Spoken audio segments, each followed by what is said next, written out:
Gente, tudo bem? Hoje o tema da aula é a Revolução Russa. A gente vai fazer essa aula em duas partes. A primeira falando sobre os antecedentes da Revolução Russa até ela acontecer. E a segunda, a própria Revolução e principalmente as consequências que ela vai trazer para a sociedade. Bom, primeira coisa, vamos para o mapa da Rússia antes da Revolução. Um país muito grande, ele é um país continental, na verdade ele ocupa duas partes de dois continentes diferentes, a Europa e a Ásia. Você pode perceber que ele é pouco industrializado, ele tem algumas indústrias, mas na maioria do seu território ele ainda é agrário. Enquanto a Revolução Industrial já estava na segunda fase, em pleno vapor na Europa Ocidental, você tem a Rússia ainda com dificuldades em chegar nessa fase. Tudo bem? A gente precisa entender também que a Rússia passava por dificuldades nessa pré-revolução por ser chamada de a prisão dos povos. Então tinham muitos povos que tinham sido conquistados pelo Império Russo e queriam sair. E eles, como um império, você tem que mostrar força. Quando que eles começaram a demonstrar fraqueza? No episódio da Guerra Russo-Japonesa, que começou em 1904, quando o Japão, que era uma potência em ascensão desde a Revolução Meiji, onde eles tomaram uma modernização muito forte e se industrializaram. Então eles vão declarar guerra aos seus vizinhos e começar uma expansão japonesa no Oceano Pacífico. Eles vão conquistar a Coreia e depois da Coreia eles vão investir numa região da China chamada Manchúria. É uma região extremamente rica e que a Rússia faz fronteira e ficou preocupada e resolveu que também era talvez a vez dela pegar essa Manchúria para ela. A guerra desenrolou, os russos vão perder a guerra, vai ser a primeira vez na história que uma potência ocidental perde para uma potência oriental. Então isso é muito marcante, isso é uma humilhação para os russos, uma vez que ninguém nunca tinha perdido para alguém do Oriente. A batalha vai se dar principalmente no mar. Um dos navios mais famosos dessa batalha é um navio russo, o encoraçado Potygin.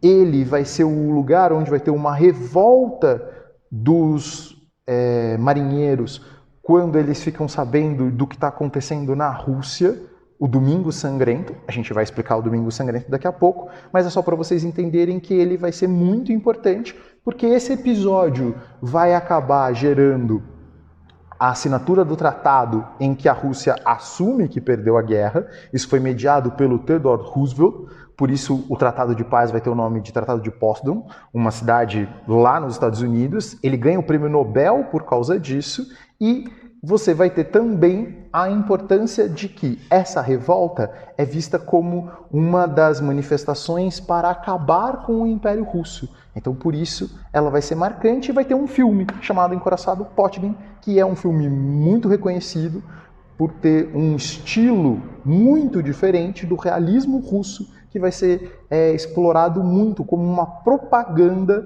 da União Soviética mais para frente, mas isso a gente vê com calma. Só voltando, a gente vai ter, então, em São Petersburgo, de novo, vocês estão vendo o mapa de São Petersburgo, uma cidade industrializada, uma cidade grande, que agora vai ter essa população em protesto e o Império Russo, o czar, vai reagir de uma maneira muito agressiva. Vai acontecer um grande massacre, por isso o nome Domingo Sangrento.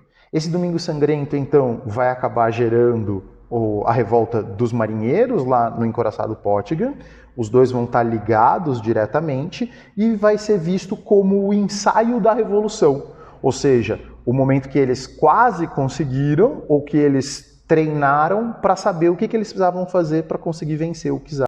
A revista alemã da época, chamada Querido Jacob, vai fazer essa charge. Prestem atenção nessa charge. De um lado você tem o Nicolau com a coroa na cabeça.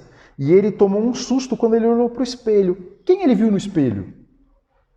Ele viu Luís XVI, o rei da França, que morreu por causa do absolutismo. Por defender o absolutismo, a Revolução Francesa, a gente já viu tudo isso e entende melhor agora essa charge. Ele está com medo de perder a cabeça, literalmente, né?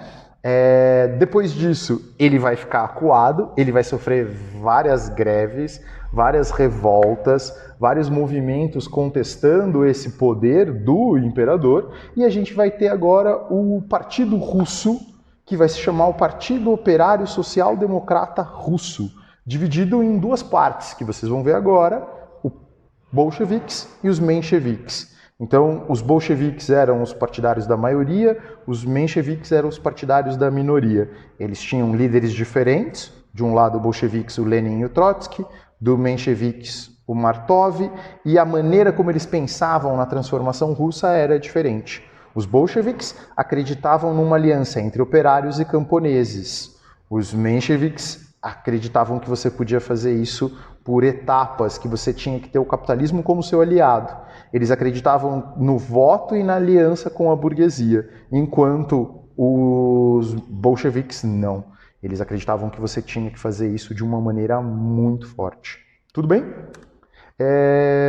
Bom, os protestos acontecendo, os protestos crescendo, e de repente, em 1914, a Rússia entra na Primeira Guerra Mundial. Uma guerra com muitas mortes, com muitas baixas, e a Rússia tendo que enfrentar um exército alemão muito mais bem preparado do que ela, fazendo com que ela perdesse muitas batalhas. O fronte oriental das batalhas vai ser recheado de mortes e problemas para os russos, aumentando e agravando ainda mais essa situação interna que eles viviam, até que vai chegar o momento onde você vai ter diversas manifestações e protestos em fevereiro de 1917, e em fevereiro de 1917, depois de uma tentativa de um grande massacre contra as mulheres e crianças, você vai ter o exército não fazendo nada para evitar esse problema, e a partir disso o rei já não tinha mais poder. O czar já não era mais aquela posição tão importante como ele era antes. A partir desse momento a gente vai ter então o czar com medo da saúde do filho, ele abdica do poder para o filho para dar o poder para o irmão dele. E nessa hora, a Duma, representada aqui nesse símbolo, que era a Assembleia da Rússia, vai dizer: acabou. Agora você já não pode mais ocupar o poder. E é nessa hora que os mencheviques vão assumir essa Rússia, e a gente vai chamar isso de Revolução de Fevereiro ou Revolução Branca, quando os mencheviques assumem o poder. Tudo bem?